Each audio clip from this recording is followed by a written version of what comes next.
Okay. Hello, ladies and gentlemen. As the first speaker for the motion, this House will not place limits on scientific research, I will introduce to you some definitions related to the motion, the policy itself, and the needs of this policy. And our second speaker, Daewon, will continue elaborate on the policy, and our third speaker Jongmin, will summarize the whole debate. And our House defines limits as constrained by means of time and money, and scientific research as any form of research that involves science which has potential to improve the commonwealth of the society. Okay. Following the definitions, our policy is the following.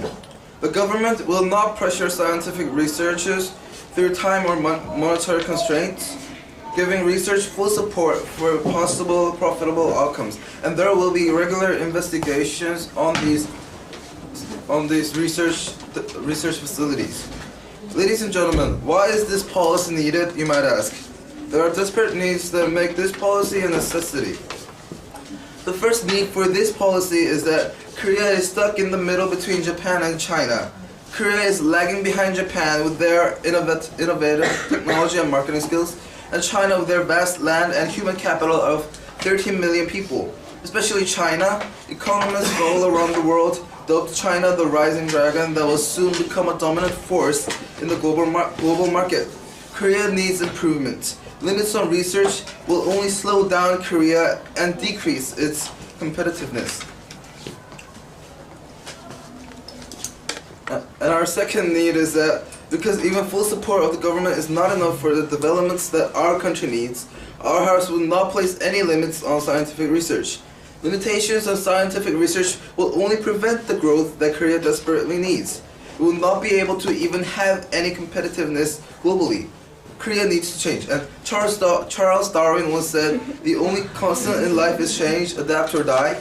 Well, it is a radical saying, but our policy will ensure that Korea will grow and face developments in science that will improve the well-being of the country and raise the competitiveness of Korea in the global market. Ladies and gentlemen, this policy is one of the very few and effective means that can bring Korea back in the game of survival in the global market. This policy, this motion must pass.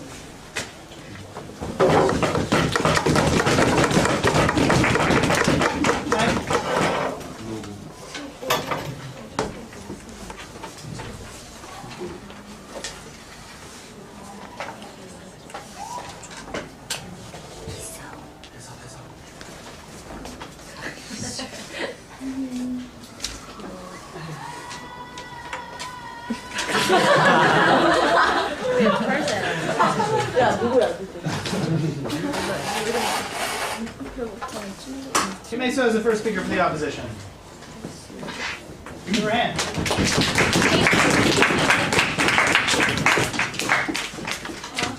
Ladies and gentlemen, today is the middle of the winter, but is anyone in this classroom freezing to death? Just because we catch cold today, do we die? No. Do we have to study without lights on our classroom just because we are on the top of a mountain? No. But in the past, when we couldn't enjoy these luxuries, did we have the power so strong and great, such as a nuclear bomb, to destroy ourselves? No.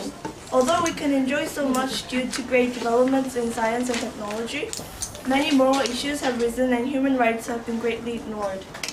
The environment has been greatly damaged due to unchecked development and industrialization. And countries and corporations are exploiting other countries excessively for their own benefits. We are saying that exactly this can repeat again if we do not place any limits on scientific research and give the scientists unlimited power to do anything they desire to do. Point, ma'am. No, thank you. This could bring unimaginable harm to our society that is already being scarred by unlimited development and industrialization. Go ahead, ma'am. No, thank you. Our side believes strongly that it is perfectly necessary to keep our current laws and restrictions on the research of science in Korea. I'll rebut the points made by the proposition side and show that their policy has no practicality and no necessity, and Minna will discuss the benefits and the alternative policies. And Chancellor will rebut our side points and wrap up our arguments. So their first point was that they'll lift the bans on the area of science that has potential to improve the commonwealth of the people. But who decides what is the commonwealth of the people, and what are the criteria for deciding that limit, whatever it is, potential to improve the commonwealth? And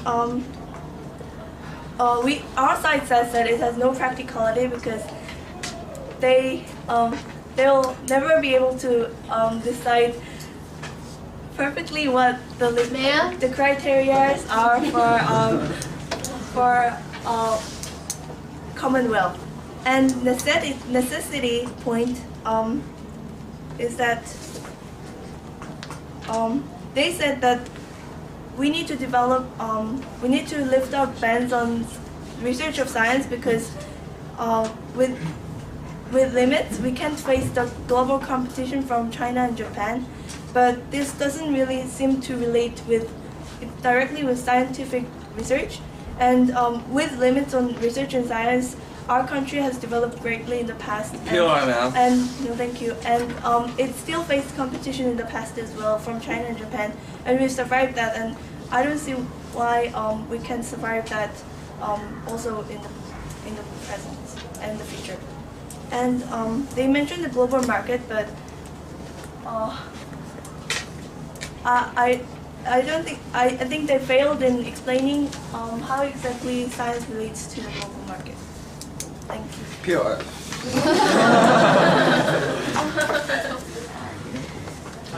3:30.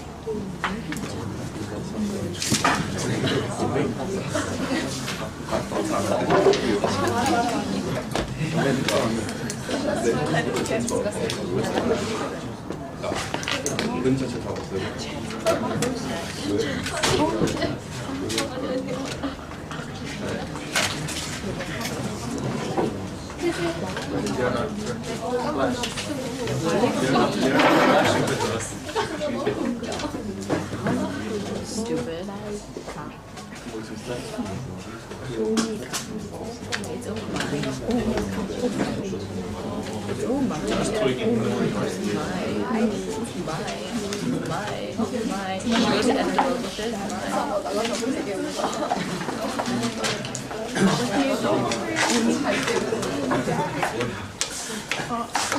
There he is, the next speaker for the proposition side. Let's welcome her.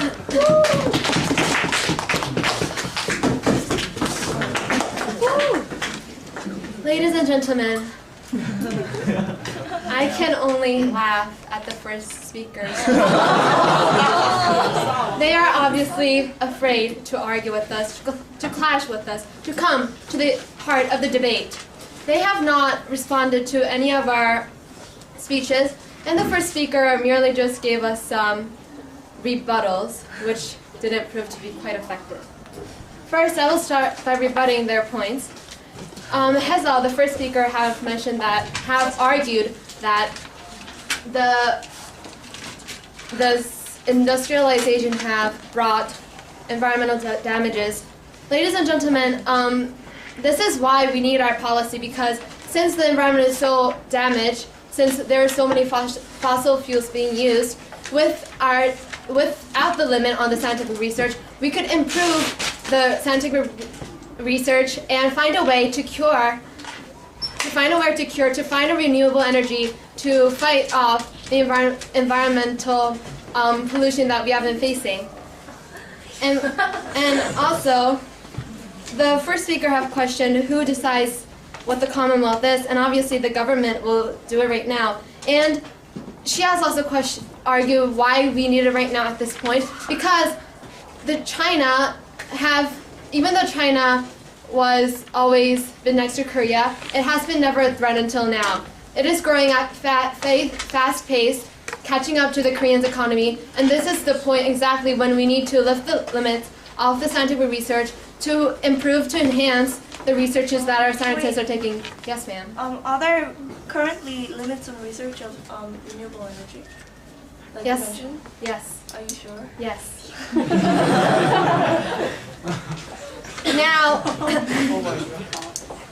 Now, and also the opposition have misunderstood the definition. As first speaker Taking has mentioned clearly, the definition of limits will be only required on the monetary and the time limits. And now I will go and explain the benefits of this policy. First, the most important part is the medical and the health benefits.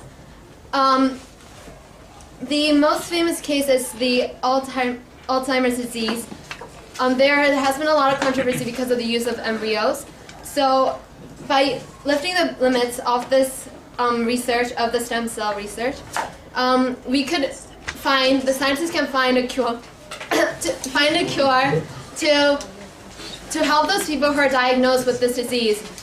Over 24 million people around the world are diagnosed with the disease, and with lifting the limit of the scientific research, we can help many people to become healthier, to live greater lives, and possibly to even live longer. And also the second benefit will be the environmental benefits. Fossil fuels, the human beings have been using fossil fuels for several centuries now, and it is running out dramatically. Although that fossil fuels have caused pollution to the society, it has also created a problem of not giving a renewable energy when the fossil fuels have been ran out. So by this scientific research, we can quickly find a renewable energy that will solve this dramatic problem. And also the third is the military benefit. And by creating better weapons, the civilians won't get hurt. And by having a powerful weapon, such as nuclear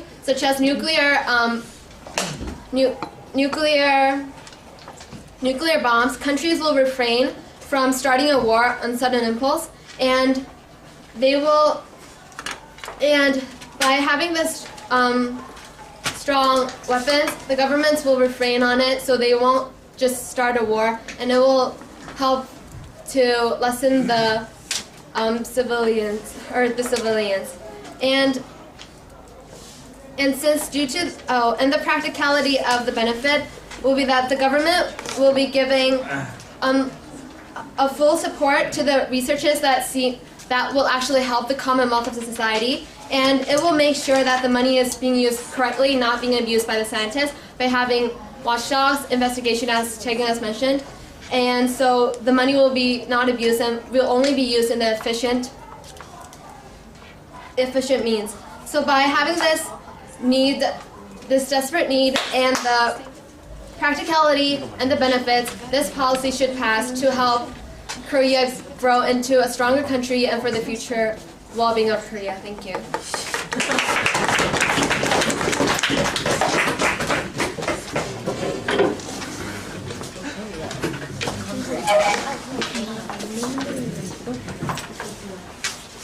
Daewon is the next speaker for the opposition side.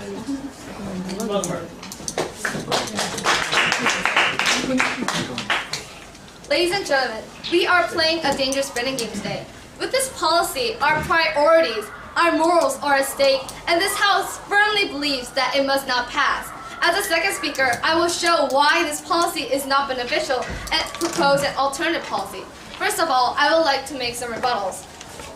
The opposition side has mentioned that it is difficult to develop alternative energy resources. However, this is currently being pursued by the UN as a millennium goal, and has been no limits currently.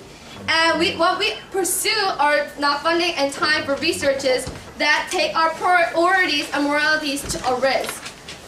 Now I will go on with the benefits. Ladies and gentlemen, is this policy, no thank you, remove restrictions and place no limits on scientific research truly beneficial? The proposition side is trying to argue it is beneficial by telling us it's going to encourage development, bring better lives for mankind. But is this what will come from this policy? Ladies and gentlemen, this is what the policy is. It is nothing but a policy full of holes that does not have focus on the positive effects that have the possibility of coming true by only proposing funding and time does not deal with the problems that will arise. With this policy, our morals, our priorities that we have been trying so hard to maintain will face crisis. Point, ma'am. No, thank you. You may ask, what priorities? What problems? We are talking about human rights, rights of living organisms, sustaining the ecosystem, our morals with no restriction. These are morals, and with no restriction, these priorities Point, we ma'am. haven't, no thank you, work to keep will be facing problems because we will be ignoring the laws and restrictions that protect these priorities. Also, more problems will occur. Ma'am. No, thank you. Such as the possibilities of corruption. POI, ma'am. No, thank you. With no restriction, criminals may use this for their own good. Ma'am. No, thank you. And pursue dangerous researches to make cheap but hazardous products. Is this something that we should risk for a bit more development? POI, No, thank you. This is obviously a huge price. We should be fund other illegal criminals who have a possibility of corruption. Should we do that for a benefit, which will not bring any benefits? And I shall give you an alternative policy. Instead of this policy, this House would like to propose another policy, an alternative that we believe to be perfect. This House would keep the current laws and restrictions because we believe it is necessary, practical, and beneficial. However, this House would establish a committee that a group of licensed researchers can come to and submit a research plan that faces restrictions. This committee will be run by national professionals concerning scientific researches and laws, also professionals from international organizations such as UNESCO or the Science Policy Research Unit. This committee will accept the research plans and analyze its necessity, practicality, and benefits, and will make amendments within the research plans to reduce the amount of restrictions the research is likely to collide with, and then give national permission to pursue the research. Ladies and gentlemen, this policy, like we said, is not necessary, not practical, and nor beneficial. This policy is clearly bring nothing in return for the sacrifice of our priorities and our money by funding to these people who we are not clearly know how they are going to use it. And we have worked so hard to keep these priorities, and it's clear that this policy should fail. Thank you.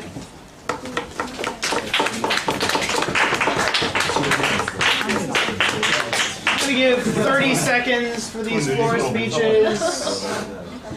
And we'll get Sohan and Minju.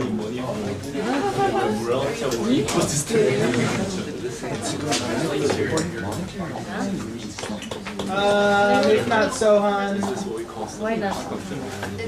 Because he did it last week. Do I care? Not really. 30 seconds. You can decide which side you'll be on. I'm doing up. Okay.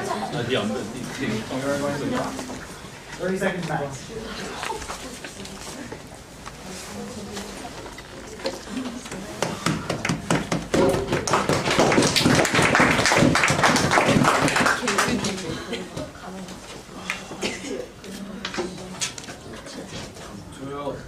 Though the second speaker of the opposition side somehow gave out the points, the first speaker even failed to suggest any points or any particular or any counter plans or anything. She just pointed out some rebuttals. So I believe, though it seemed the opposition failed to research enough. So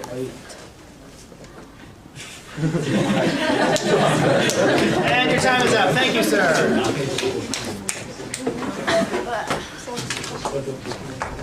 First of all, I would like to point out some flaws in the proposition's policy. First, they define limits as constraints by means of time and money. However, I do not understand how you can put the limits on time and money when your policy said, and in your policy you said that you'd be giving full support. Exactly where is this full support coming from, and what do you exactly mean by support? And also, I would like to ask, you said that you're going to make regular investigations on how the money or the time is going to be used. Exactly how do you propose to do this? Thank you. Okay. Thank you.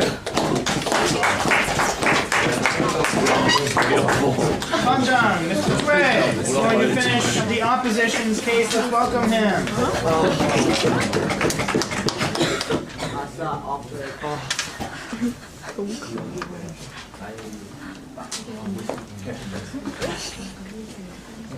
뒤로 가라고? Hello, ladies and gentlemen. As the last speaker of the opposition, I'll be rebutting the proposition's points and summarizing the opposition's arguments. Well, first of all, the opposition would like to say that the proposition policy was very unclear.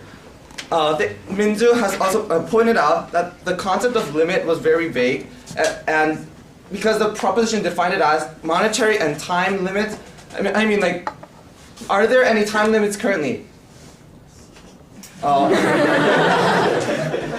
Do people make people you research by tomorrow or research by the end of this month or something? There aren't that much time limits, and also there aren't that much limits on how much the money can be spent. How many money? How much money? How many limits? How many limits? How much money can be spent on one kind of research? So I don't think the definition of limit stands. And one of the examples that they have given was on the limits on fuel research, fossil fuel research. But this isn't a bad thing. But there aren't really limits on this fossil fuel research, so we think that your example didn't stand. Now moving on to summarizing our case, we have shown you that the proposition's policy was unbeneficial, impractical, and unnecessary. First of all, on the benefits, the proposition's policy risks various priorities that we have kept for the past decades. Oh, sir. No, thank you. Allowing scientific research on every category by removing limitations can have serious consequences. Research on stem cells, for example, there are countless controversies on how far the researchers can go, even with the restrictions today.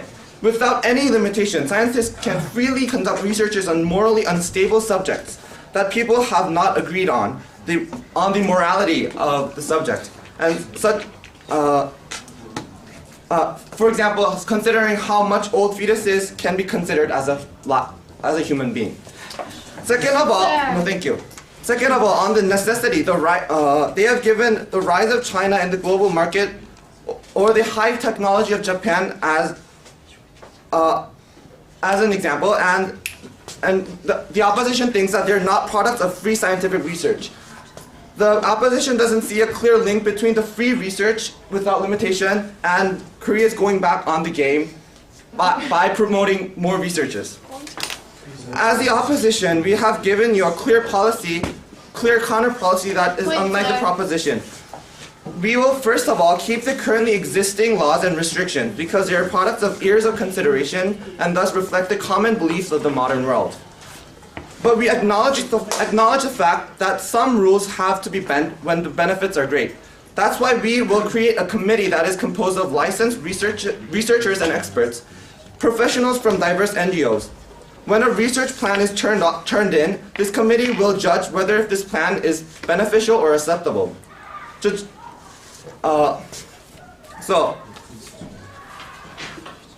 By promoting our counter policy, we can keep the common beliefs at the same time allowing researches that can be beneficial to our world.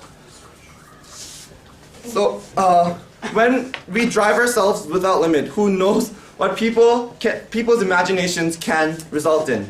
So with this policy, we might soon, with the policy that the proposition is promoting, we might even soon be slaves of technology unless we know how to control it. So we beg you to promote, ban proposition policy and promote the counter policy. Thank you.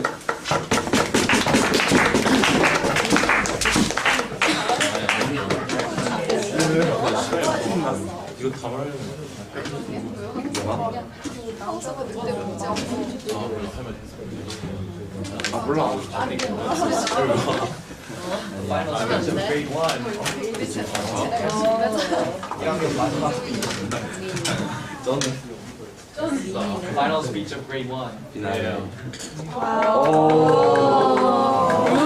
and responsibility. Okay, Jamie, finish it off.